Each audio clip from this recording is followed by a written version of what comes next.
Please rise as we honor the United States and recite the Pledge of Allegiance. I pledge allegiance to the flag of the United States of America and to the republic for which it stands, one nation, under God, indivisible, with liberty and justice for all. Please be seated.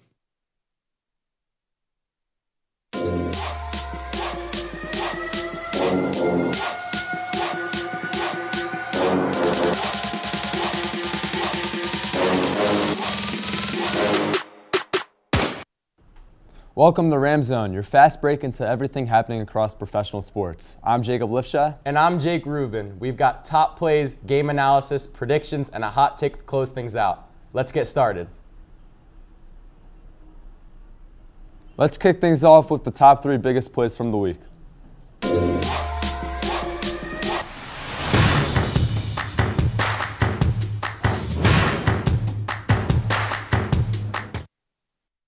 Coming in at number 3, Drake May backs up to pass and his throw gets batted and intercepted by Uchenna Nwosu as he returns it for a pick 6 and the Seahawks cruise to a 29-13 victory, winning the Super Bowl.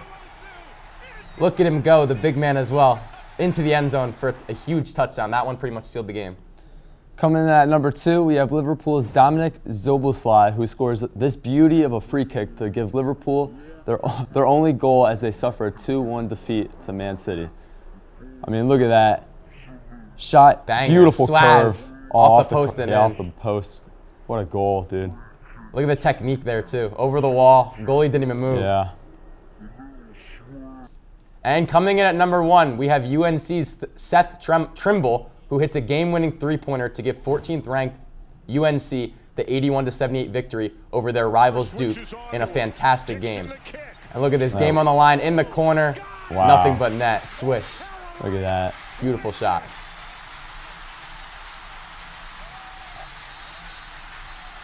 The crowd is going crazy.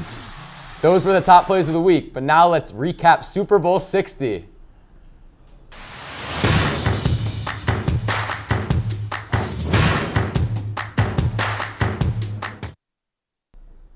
On Sunday night, the Seattle Seahawks took down the New England Patriots in a blowout victory, 29-13, to win Super Bowl 60. Jake, what was your biggest takeaways from this game?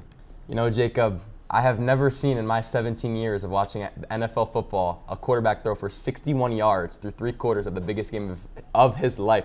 Drake May, listen to me when I say this. You have a lot to work on, kid. There is a lot of issues with that game. I have a lot of problems with that game. The second worst EPA ever in an entire playoff run. You had more turnovers than interceptions. It is embarrassing. I am absolutely embarrassed. Not only for Drake May, for the Patriots, for their team, for their coaches, but for the entire AFC. It showed how terrible of a division, or of a conference, that it is. I'm just utterly embarrassed. It was a terrible game. Seahawks, from start to finish, dominated.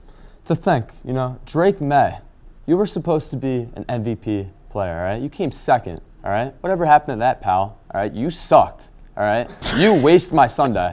You were the worst player I've ever seen in my life. Hey, he was supposed to be our number 1. Yeah. Whatever happened to that? You give that grace to young players, son. Yeah, kadoosh, kadoosh. You're a bum, all right? You stink, all right? Now to wrap things up, we have a quick NFL hot take.